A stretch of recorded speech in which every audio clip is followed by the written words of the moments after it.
जय भीम। नमो बुद्ध साथियों। तो साथियों, भारत के अंदर रिजर्वेशन के ऊपर एक बार फिर से बवाल मच ही गया। आज हम रिजर्वेशन के ऊपर जो सुप्रीम कोर्ट ने फैसला दिया है कि किसी भी जाति वर्ग में उसका सब कैटेगराइजेशन करते हुए, यानी कि उसका बंटवारा करते हुए राज्य सरकार आरक्षण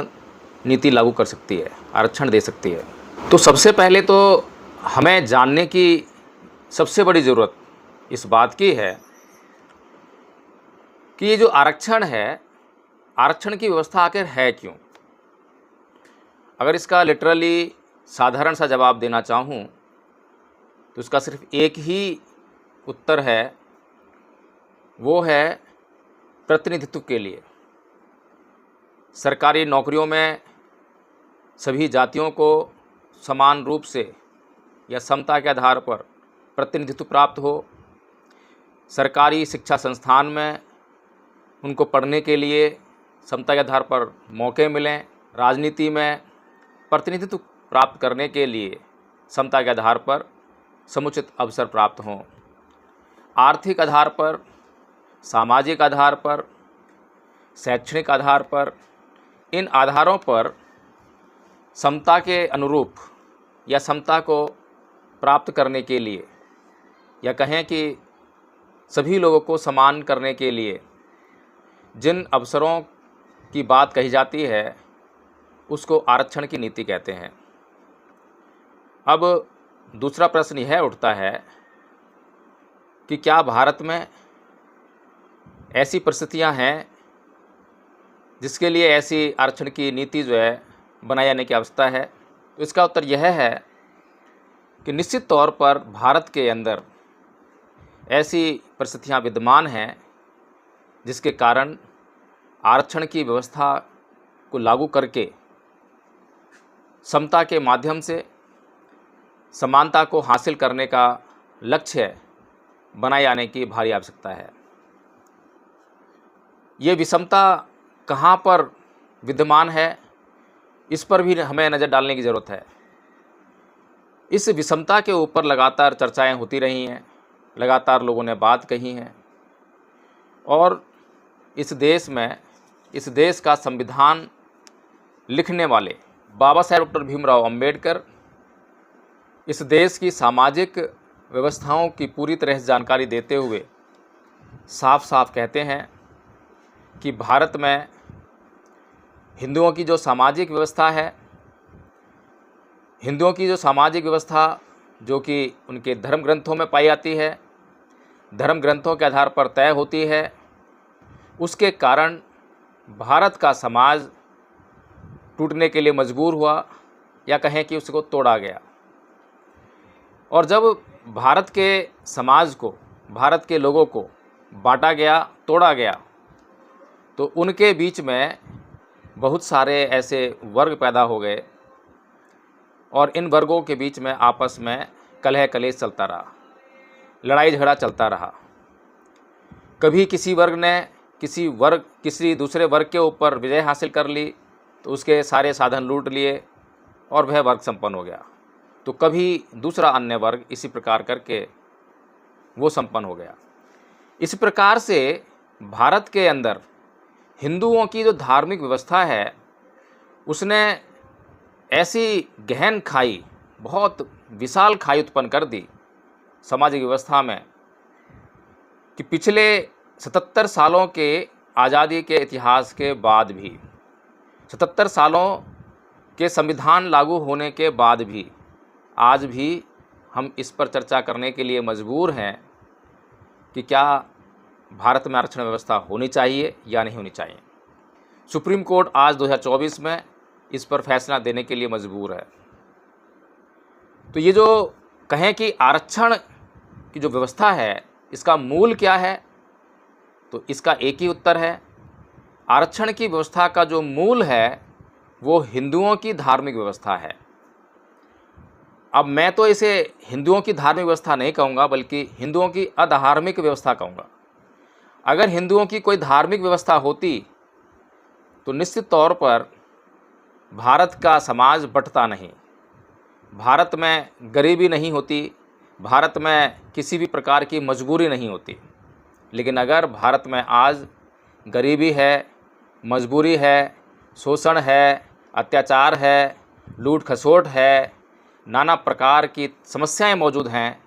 तो उसका केवल एकमात्र कारण अगर कहा जा सकता है तो वो है हिंदुओं की अधार्मिक व्यवस्था, जिसको उन्होंने बार बार भारतीय समाज के सामने धार्मिक व्यवस्था कहकर प्रस्तुत किया, धार्मिक व्यवस्था का हवाला दिया कि ऐसा उनके धर्म ग्रंथों में लिखा है, कि ऐसा उनके धर्मशास्त्र कहते हैं, कि ऐसा अगर उनके धर्म ग्रंथों में लिखा है, धर्मशास्त्र कहते हैं, तो ये भारतीय समाज को मानना ही पड़ेगा। एक बहुत लंबा समय भारत के भीतर लगभग 563 ईसा पूर्व से लेकर 12वीं शताब्दी तक, लगभग 12वीं शताब्दी तक भारत का स्वर्णिम काल भी रहा, जिस दौरान भारत को विश्व गुरु का दर्जा भी मिला। भगवान बुद्ध के धम्म, मैं कहूँ कि भगवान बुद्ध के सधम्म के प्रभाव के कारण भारत की जनता में जो वर्ग, जो ब्राह्मणवाद ने बांटे थे, उसकी खाई जो है पटने लगी थी। लोग खुशहाली का जीवन जीने लगे थे, लोगों में समानता, भाईचारे की भावना पैदा होने लगी थी, एक दूसरे के प्रति करुणा की भावना भी मन में बैठने लगी थी। लेकिन ये सब काम चल ही रहा था, ये सामाजिक रिपेयरिंग चल ही रही थी कि इतने में ब्राह्मणवादियों और कुछ मुस्लिम आक्रमणकारियों के कारण भारत की सामाजिक व्यवस्था में आमूलचूल परिवर्तन हुआ। यह आमूलचूल परिवर्तन लगभग 100 ईसा पूर्व के आसपास की घटना, जो कि पुष्य सुंगमित्र के काल में हुई, वहाँ से इसकी शुरुआत हुई। वहाँ से एक छोटा सा राज्य जिसे साकेत कहा जाता था, आज जो कि अयोध्या नगरी है, उसमें जो कि उस समय वहाँ के राजा थे बृहत मौर्य, जो कि अशोक के वंशज थे, उनके कुल के 10वें राजा थे। उनकी हत्या करके पुष्यमित्र शुंग ने वह शासन हड़प लिया, और उस शासन को हड़पने के बाद वहाँ पर एक ब्राह्मण राज्य की स्थापना करने की जो उसके मन में, उसके पूर्वजों के मन में बहुत पुरानी कशिश थी, पीड़ा थी, चोट थी, आकांक्षा थी, उसको पूरा करने की उसने योजना बनाने लगी। आप देखेंगे कि इसी काल से बहुत सारा साहित्य लिखा जाने लगा। रामायण, महाभारत, गीता, इनकी रचनाएं हुई, और इन सभी ग्रंथों की रचनाओं का अगर आप कारण जानना चाहेंगे कि ये रचनाएं क्यों हुई, तो उसका कारण सिर्फ एक है कि भारत में जातीय व्यवस्था को मजबूत करना, भारत के लोगों को यह बताना कि आप कौन सी जाति से बिलोंग करते हैं, आपकी जाति का क्या स्तर है, आपको किस जाति के अधीन रहना है, या आपको किस जाति को अपने अधीन रखना है। हालांकि सभी ग्रंथों में फुसफुसाहट इस बात की है कि यह जातीय व्यवस्था कर्म आधारित है, और हालांकि बहुत से विद्वान कहते हैं कि जाति व्यवस्था नहीं, वर्ण व्यवस्था है। लेकिन एक ऐसी वर्ण व्यवस्था जो कि ऐसी 4 मंजिला इमारत है जिसके भीतर सीढ़ियाँ ही नहीं है। ग्राउंड फ्लोर पर रहने वाला व्यक्ति फर्स्ट फ्लोर पर नहीं जा सकता, फर्स्ट फ्लोर पर रहता है तो सेकंड पे नहीं जा सकता, सेकंड पे रहता है तो थर्ड पे नहीं जा सकता, थर्ड पे रहने वाला कभी भी ना तो सेकंड पे आ सकता है, ना फर्स्ट पे आ सकता है, ना ग्राउंड पे आ सकता है। तो ऐसी एक वर्ण व्यवस्था को बताने का लगातार प्रयास किया जाता है समाज में, उसको गौरवान्वित कराने का काम किया जाता है। हालांकि प्राकृतिक रूप से इस व्यवस्था की जानकारी, इस व्यवस्था की जांच करने का प्रयास हिंदुओं ने कभी किया ही नहीं, हिंदुओं ने कभी ईमानदारी दिखाई नहीं। हिंदुओं में से कुछ एक विद्वान पैदा हुए जिन लोगों ने हिंदुओं की इस बेकार की, बिना बात की, अप्राकृतिक, अमानवीय व्यवस्था का न केवल विरोध किया बल्कि उस हिंदू धर्म को छोड़कर बौद्ध धर्म की एक अच्छी विश्व स्तरीय प्राकृतिक व्यवस्था को गले से लगाया और उसका प्रचार प्रसार भी किया। ऐसे ब्राह्मणों की बहुत बड़ी लिस्ट है जिन्होंने हिंदू धर्म को इस कारण से छोड़ा क्योंकि हिंदुओं के पास न्याय नहीं था, उनकी व्यवस्था में शोषण है, अत्याचार है। तो साथियों, आज जो हम चर्चा कर रहे हैं कि आरक्षण की व्यवस्था की क्या आवश्यकता है, इस पर चर्चा हो गई क्योंकि रिप्रेजेंटेशन चाहिए। आज़ादी के समय जब भारत आज़ाद हुआ, भारत तो आज़ाद हुआ, लेकिन भारत के भीतर जो लोग अंग्रेज़ों के गुलाम नहीं थे, सबसे पहली बात तो हमें ये समझनी चाहिए कि पूरा देश अंग्रेज़ों का गुलाम था और अंग्रेज़ों की गुलामी के अलावा भी पूरे देश में और भी तरह की गुलामियाँ थीं। भारत के अंदर अंग्रेज़ों की गुलामी के अलावा एक जातिवाद की गुलामी भी थी। अंग्रेज़ों की गुलामी के अलावा और इस जाति की गुलामी के अलावा भी एक गुलामी थी, वो गरीबी की गुलामी थी, यानी कि अमीरों के द्वारा ला दी गई गरीबी की गुलामी। इसके अलावा एक और गुलामी थी, वो थी महिला वर्ग की गुलामी, स्त्रियों की गुलामी, जिनके ऊपर पुरुष चाहे वो किसी भी जाति का हो, चाहे वो खुद दूसरी जाति का गुलाम है, चाहे वो खुद अमीरी का गुलाम है, चाहे वो खुद अंग्रेज़ों का गुलाम है, अपनी गुलामी के अलावा वह स्त्री को अपना गुलाम समझता है और स्त्री के ऊपर नाना प्रकार के शोषण और अत्याचार करता है। तो इस प्रकार से जो भारत की व्यवस्था थी, अंग्रेज़ों की गुलामी नहीं थी बल्कि अंग्रेज़ों की गुलामी के अलावा भी नाना प्रकार की बहुत सारी गुलामियाँ भारत के अंदर मौजूद थीं।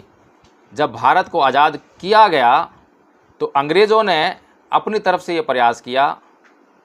कि भारत में जो दूसरी गुलामियाँ हैं उनके ऊपर भी काम किया जाना चाहिए, उनको भी मुक्त कराना चाहिए, क्योंकि जब किसी ने किसी को गुलाम बना रखा हो और उसकी गुलामी से जो लोग गुलाम हैं वो मुक्ति पाना चाहते हों और उस गुलाम बनाने वाले व्यक्ति को ये दिखाई दे रहा हो उसकी गुलामी से जो मुक्ति चाह रहे हैं, उन लोगों ने भी दूसरे लोगों को गुलाम बना रखा है। निश्चित तौर पर जिसने गुलाम बनाया है और जिससे आज़ादी की मांग लोग कर रहे हैं, उसके भीतर भी यह इच्छा जागेगी, उसके भीतर भी प्रश्न जागेगा कि ये लोग मेरी गुलामी से आज़ादी की अपेक्षा करते हैं, तो मैं भी इनसे जो है जिन लोगों को इन लोगों ने गुलाम बना रखा है उन लोगों की आज़ादी की बात करूं। तो अंग्रेज़ों ने इसीलिए उन लोगों का भी ध्यान रखते हुए कि ये लोग जो हमसे आज़ादी मांग रहे हैं, इन लोगों ने विभिन्न जातियों को गुलाम बना रखा है, गरीबों को गुलाम बना रखा है, स्त्रियों को गुलाम बना रखा है, तो इन सब के अधिकारों की भी बात होनी चाहिए। तो इसीलिए अंग्रेज़ों ने शर्त रखी कि भाई पहले आप जो है अपनी राजनीतिक, सामाजिक और आर्थिक व्यवस्था को कैसे चलाओगे, इसकी एक योजना जो है हमारे सामने प्रस्तुत करो। हम नहीं चाहते कि क्योंकि हमारे अधीन भारत है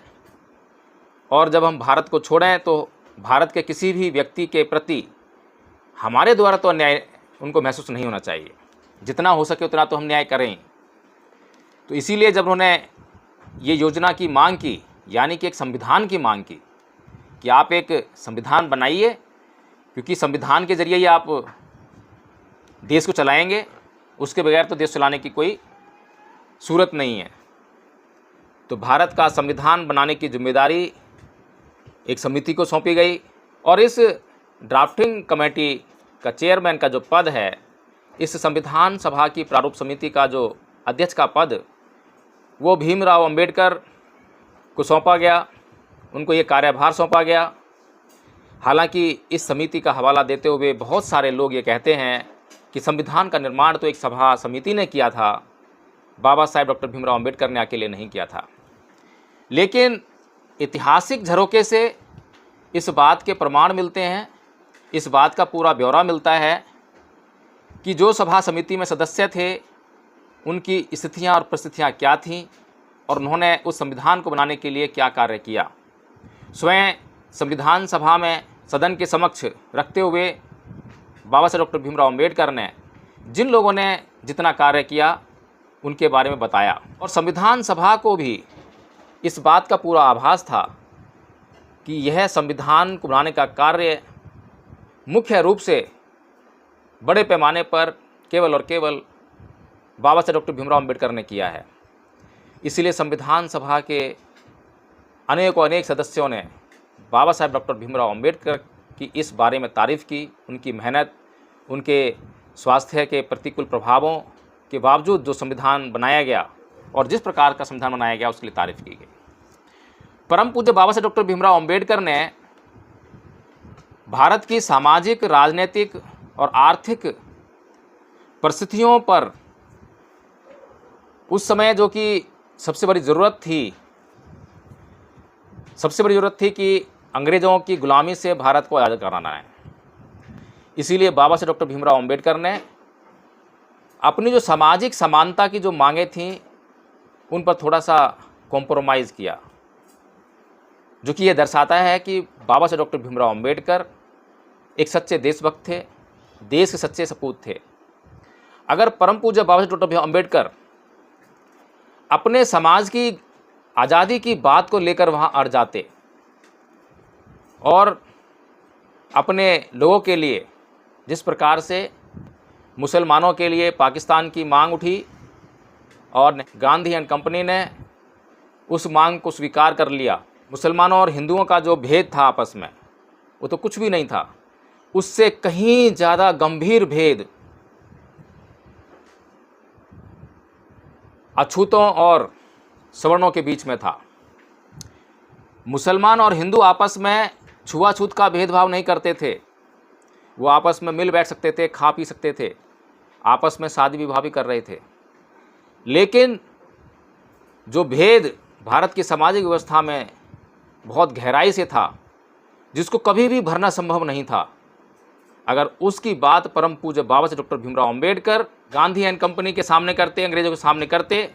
तो निश्चित रूप से उस मांग को भी अंग्रेज़ मानने के लिए मजबूर होते। उस मांग को भी गांधी एंड कंपनी को मांगना ही पड़ता। हालांकि पूर्व में जो पूना पैक्ट हुआ, उस पूना पैक्ट में गांधी एंड कंपनी ने, हिंदुओं ने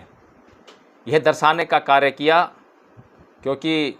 अकेले बाबा साहब डॉक्टर भीमराव अम्बेडकर उस समय अपने समाज की लड़ाई लड़ रहे थे। इसीलिए अपने समाज को सुरक्षा प्रदान करते हुए, ताकि बहुत भारी पैमाने पर हिंसा ना हो,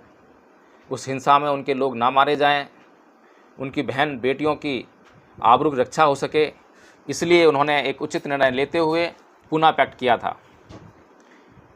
क्योंकि जो आशंका उस समय बाबा साहेब ने देखी, उसका तांडव भारत और पाकिस्तान के बंटवारे के दौरान आपने देखा कि किस तरह से इस बंटवारे के दौरान लाखों हिंदू मारे गए, लाखों मुसलमान मारे गए। क्योंकि ये जो वर्ग संघर्ष है ये उन्माद से भरा होता है, इसमें एक दूसरे को पसंद नहीं किया जाता, बल्कि एक दूसरे के प्रति घृणा और नफ़रत का माहौल अस्तित्व में होता है और उसको पैदा किया जाता है और उसको बढ़ाया जाता है। इसी बात को, इसी कष्टकारी अनुभव को भांपते हुए बाबा साहेब ने पूना पैक्ट किया था, उन्हें पूना पैक्ट करना पड़ा। इसीलिए उन्होंने जो है अछूतों के लिए अलग से देश की मांग ना करते हुए भारत के संविधान में उन व्यवस्थाओं को करने का प्रयास किया जिसके माध्यम से ये जो वर्ग है, शोषित वर्ग, यह अपना उद्धार कर सके। जब भारत आज़ाद हुआ, भारत का संविधान लिखा गया, तो भारत की ये जो आज़ादी के जो मायने हैं उसको अगर हम समझने का प्रयास करें तो भारत के समस्त नागरिकों को यह अधिकार मिला, हवा, जल, ज़मीन, आकाश, इसका अधिकार तो मिला, लेकिन इसका अधिकार केवल उतना मिला जितना कि सांस लेने के लिए ज़रूरी है। जिनके पास जितनी ज़मीन थी, जिनके कब्जे में जितनी ज़मीन थी, वो उनके कब्जे में बनी रही, और जो ज़मीन से वंचित थे, जिनके पास कुछ भी ज़मीन नहीं थी, कुछ भी खेत खलियान नहीं थे, उनके पास वैसा ही रहने दिया गया। इस बात की संविधान में कोई व्यवस्था नहीं की गई। अगर इस मामले में देखा जाए तो भारत के गरीब लोग, जो कि मुख्यतः अछूत लोग थे, SC ST समुदाय के लोग थे, इन्हीं लोगों के पास ज़मीन नहीं थी, इन्हीं लोगों के पास संपन्नता नहीं थी। अगर इन लोगों के पास ज़मीन नहीं थी, संपन्नता नहीं थी, आर्थिक आज़ादी नहीं थी, तो ये कैसे कहा जाए कि ये लोग 1947 में या 1950 में आज़ाद हुए। यही स्थिति आज भी बनी हुई है। आज भी ये लोग आज़ाद नहीं हैं, लेकिन अपनी मूर्खता के कारण, अपनी बेवकूफ़ी के कारण ये लोग ऐसा सोचते हैं कि हाँ, ये भी आज़ाद हैं। और 15 अगस्त के दिन को जितना सेलिब्रेशन जो उस समय आज़ाद थे, यानी कि अमीर लोग आज़ाद थे, स्वर्ण लोग आज़ाद थे, वे लोग आज़ाद थे उस समय। वो लोग आज़ाद हुए अंग्रेज़ों की गुलामी से। तो जिस तरह का सेलिब्रेशन वो लोग नहीं करते हैं, उससे कहीं ज़्यादा ज़बरदस्त सेलिब्रेशन 15 अगस्त के दिन, भारत की आज़ादी के दिन ये लोग करते हैं। ये मूर्खता की पराकाष्ठा है। तो इसीलिए आज हम चर्चा कर रहे हैं आरक्षण पर। अब तक हमने चर्चा की कि आरक्षण की आवश्यकता क्यों। तो जब भारत की आज़ादी के समय सभी नागरिक समान नहीं थे, सभी नागरिक आज़ाद नहीं हुए, केवल अंग्रेज़ों की गुलामी से पूरा भारत आज़ाद हुआ। अंग्रेज़ों की गुलामी से ना केवल सवर्ण लोग आज़ाद हुए, अछूत भी आज़ाद हुए, स्त्रियां भी आज़ाद हुईं, गरीब भी आज़ाद हुए, केवल अंग्रेज़ों की आज़ादी से। लेकिन अछूतों के ऊपर सवर्णों की गुलामी थी, उससे आज़ादी नहीं मिली। महिलाओं के ऊपर पुरुषों की गुलामी थी, उससे आज़ादी नहीं मिली। और गरीबों के ऊपर अमीरों की गुलामी थी, उससे उनको आज़ादी नहीं मिली। लेकिन इन सभी की आज़ादी की व्यवस्था धीरे धीरे करने के लिए संविधान में प्रावधान किए गए। इसी के अंतर्गत जो अछूत समाज है, महिलाएं हैं, गरीब लोग हैं, उनके लिए आरक्षण की व्यवस्था की गई। मुख्य तौर पर अछूत समाज के लिए यह व्यवस्था की गई आर्टिकल 341, 342 के माध्यम से। और बाकायदा इनकी स्थिति को देखने के लिए आर्टिकल 338, 339 में कमीशन का निर्माण किया गया, कमीशन की व्यवस्था की गई कि भारत की सरकार समय समय पर SC और STs के स्थितियों को जायज़ा लेने के लिए कमीशन बनाएगी, और वे कमीशन अपनी सिफारिश के साथ में अपनी रिपोर्ट भारत सरकार को पेश करेंगे, और भारत सरकार उन रिपोर्टों के आधार पर आर्टिकल 341, 342 के तहत आरक्षण की व्यवस्था करेगी। यह आरक्षण की व्यवस्था भारत के राष्ट्रपति के माध्यम से होती है। लेकिन इस आरक्षण की व्यवस्था में ये बात कही नहीं थी कि भारत के नागरिकों को, जो कि ऑलरेडी उस समय विभिन्न वर्गों में टूटे हुए थे, भारत के संविधान के माध्यम से जिनको इकट्ठा करने का प्रयास किया गया। भारत के समाज को इकट्ठा करने के प्रयास के तहत भारत का संविधान उन्हें SC वर्ग कह के संबोधित करता है, उन्हें ST वर्ग कह के संबोधित करता है, उन्हें OBC वर्ग कह के संबोधित करता है। ये जो SC, ST और OBC कहने का जो उद्देश्य है संविधान के भीतर, इसका यही कारण है, यही उद्देश्य है, ताकि भारत के नागरिक जो विभिन्न जातियों में बटे हुए हैं वो आगे और ना बटें, बल्कि वो इकट्ठा होने लग जाएं, संगठित होने लग जाएं, और वे संगठित होकर अपने अधिकारों को सुनिश्चित करने का प्रयास करें। अभी तक ऐसा ही हो रहा था। आर्टिकल 341, 342 के तहत जो SC/ST समाज था वो इकट्ठा होने का प्रयास कर रहा था। इकट्ठा होकर उसके लिए जो संविधान में प्रावधान किए गए हैं उनकी जहाँ पर अवहेलना होती थी उसके लिए आंदोलन करता था, आवाज़ उठाता था, सरकार पर दबाव बनाता था और सरकार को मजबूरी में उनके लिए व्यवस्था का निर्माण करना पड़ता था। सामान्य वर्ग आरक्षण के खिलाफ हमेशा आवाज़ उठाता रहा है, उसको नकारता रहा है, यहाँ तक कि इस आरक्षण की व्यवस्था को नकारने के लिए वो यहाँ तक कह देता है कि भारत में तो जाति व्यवस्था है ही नहीं, भारत में जातिवाद नहीं है। लेकिन कभी भी पूरी ईमानदारी के साथ इस सामान्य वर्ग ने,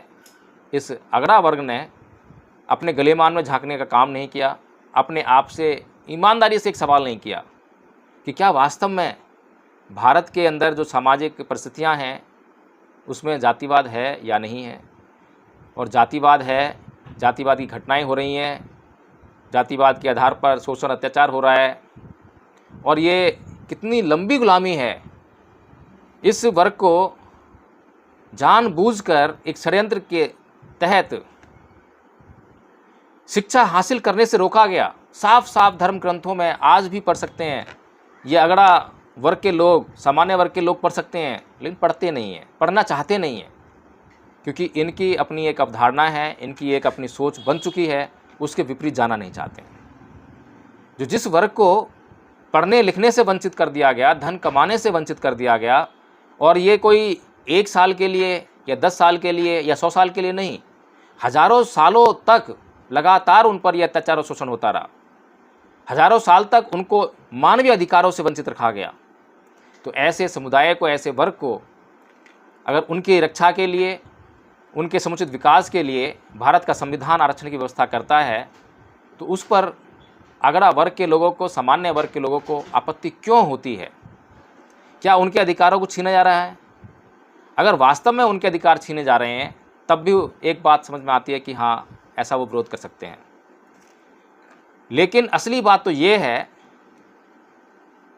कि अभी भी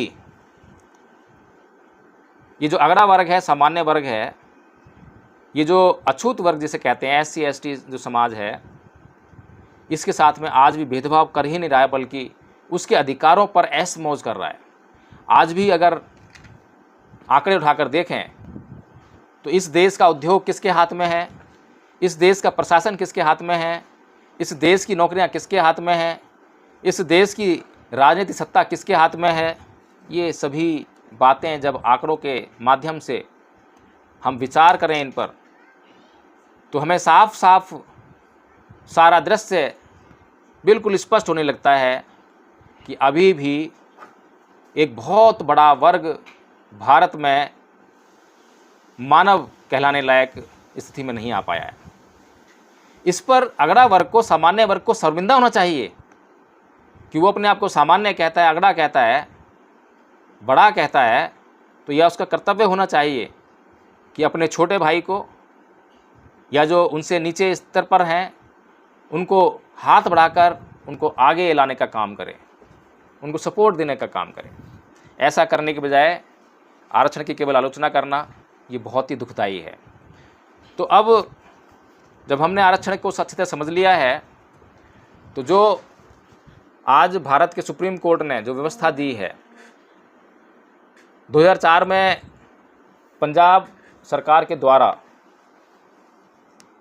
जो कभी एक आरक्षण की व्यवस्था लागू की गई थी अपने राज्य में, जिसमें मजहबी सिखों और वाल्मीकि समाज को ऐसी कैटेगरी के अंदर ही सब कैटेगराइज करके आरक्षण की व्यवस्था की थी अलग से, तो उसको जब 2004 में चैलेंज किया गया, तो 2004 में सुप्रीम कोर्ट ने समानता को आधार बनाते हुए उस आरक्षण व्यवस्था को रद्द कर दिया था। उसके बाद पंजाब राज्य, पंजाब हरियाणा हाई कोर्ट भी गए, जहाँ पर कि पंजाब हरियाणा हाई कोर्ट ने आर्टिकल 141 का हवाला देते हुए ये कहा कि 2004 का जो फैसला है सुप्रीम कोर्ट का, उसके विरोध में हाई कोर्ट कोई फैसला नहीं दे सकता, कोई सुनवाई नहीं कर सकता। उसके बाद यह मामला फिर से सुप्रीम कोर्ट में आया 2006 में। उसके बाद 2006 में एक और नया कानून बनाया पंजाब सरकार ने, और उस नए कानून पर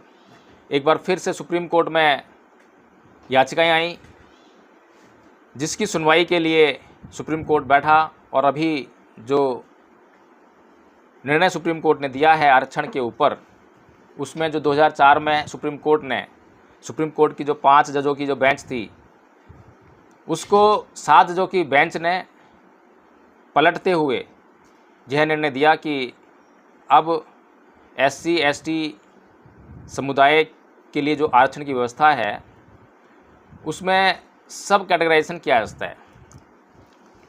सब कैटेगराइजेशन मतलब कि उनकी संख्या के आधार पर अगर राज्य को लगता है कि वहाँ पर सब कैटेगराइजेशन किया जाना ज़रूरी है, और सब कैटेगराइजेशन यानी बंटवारा करके उसके अनुपात के आधार पर उतना आरक्षण देना ज़रूरी है, तो राज्य ऐसा कानून बना सकता है, ऐसा उसको अधिकार दिया है। साथ में ये भी कहा गया कि राज्य सरकार जब ऐसा करेगी तो ये सुप्रीम कोर्ट का जो जुडिशियल रिव्यू का जो अधिकार है उसके अंतर्गत आएगा। अब समस्या ये खड़ी होती है, या प्रश्न ये खड़ा होता है कि ये जो सुप्रीम कोर्ट का जो निर्णय है, क्या भारत के संविधान की गरिमा, भारत के संविधान की प्रस्तावना के उद्देश्य, लक्ष्य के अनुरूप है या उससे भिन्न है। भारत का संविधान जहां भारत के नागरिकों को इकट्ठा होने के लिए, संगठित होने के लिए जो विभिन्न जातियां हैं उनको समाप्त करके या उनको सूचीबद्ध करके केवल SC ST और OBC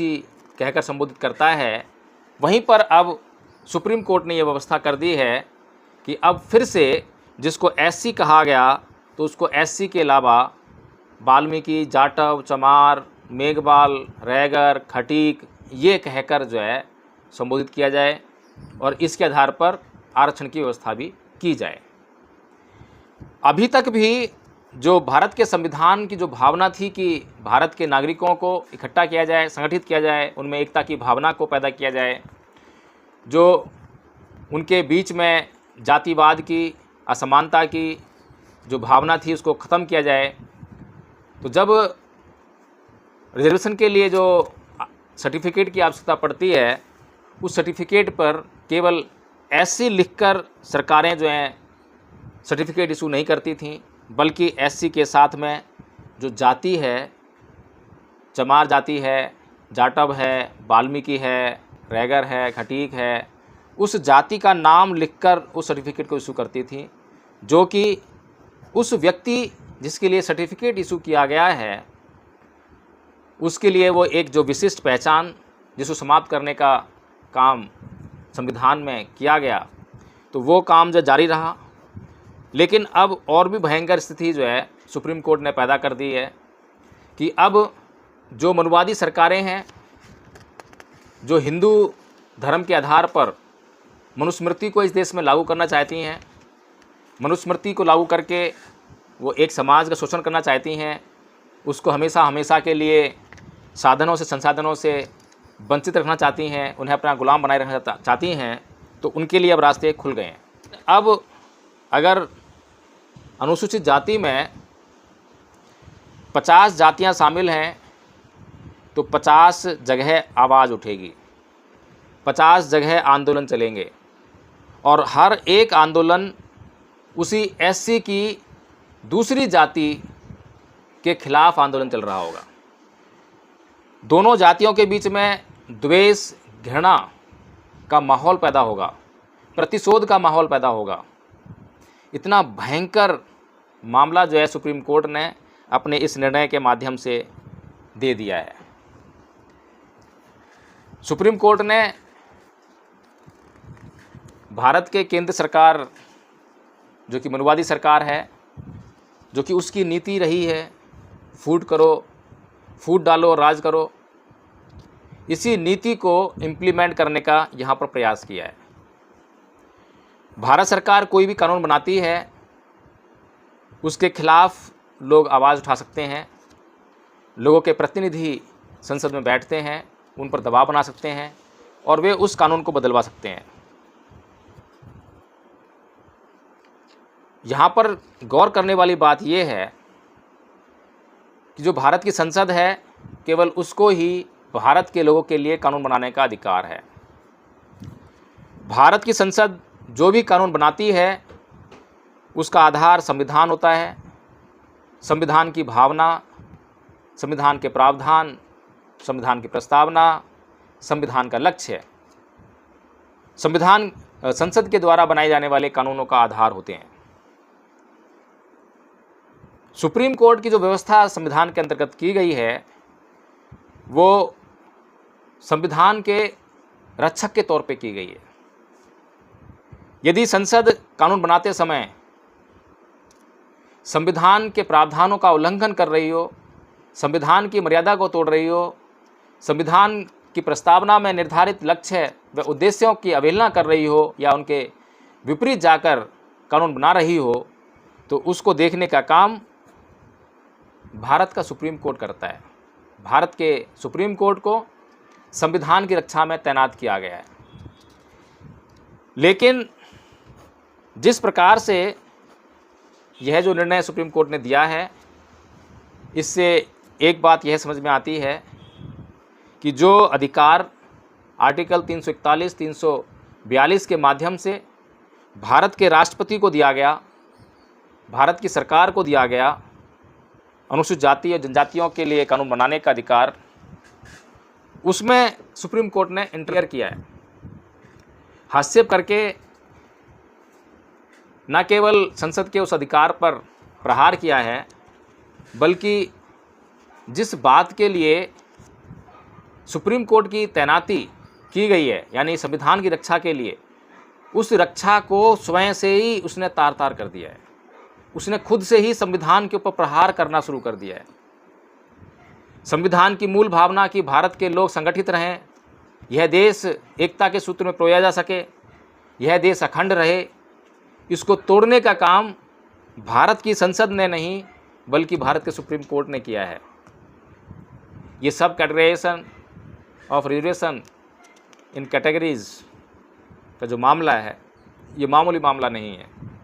इसके बहुत दूरगामी परिणाम आएंगे और इसके लिए एक विशेष आंदोलन को चलाए जाने की बहुत भारी आवश्यकता है। बहुत से लोगों ने बार बार संविधान की प्रतियां जलाने पर संविधान को नष्ट किया जाना कहा, संविधान को ख़त्म कहा जाना कहा।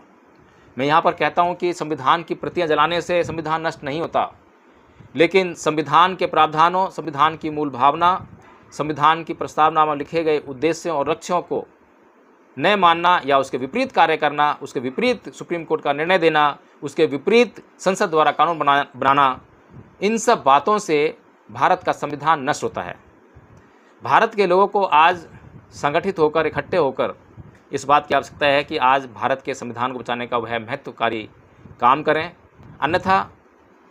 यह संविधान तो नष्ट हो ही रहा है, इस देश की एकता अखंडता भी नष्ट होने जा रही है। यह देश गृह युद्ध की आग में इस सुप्रीम कोर्ट के इस निर्णय के द्वारा झोंक दिया गया है। अब इस गृह युद्ध से इस देश के लोग खुद अपने आप को बचा सकते हैं। इन्हें बचाने के लिए कोई बाहर का तंत्र नहीं आएगा, बल्कि भारत के लोगों को अपने स्वयं के विवेक से काम लेना होगा और इस जाति व्यवस्था को ख़त्म करने के लिए जो हमारे महापुरुषों के द्वारा मार्गदर्शन प्राप्त हुआ है, विशेष तौर पर परम पूज्य बाबा डॉक्टर भीमराव अम्बेडकर, जिन्होंने कहा कि भारत का इतिहास बौद्ध धर्म का इतिहास है, भारत के लोगों को बौद्ध धर्म को अपनाना होगा। अगर वास्तव में भारत को एक राष्ट्र की तरह पूरी दुनिया में रहना है, एक राष्ट्र बनना है, तो उन्हें बौद्ध धर्म ही एक राष्ट्र होने का अनुभव करा सकता है। बौद्ध धर्म के अलावा दूसरा कोई अन्य धर्म नहीं है जो उनको एक राष्ट्र के रूप में, एक सूत्र में पिरो सके, एकता स्थापित कर सके, इस देश को अखंड रख सके।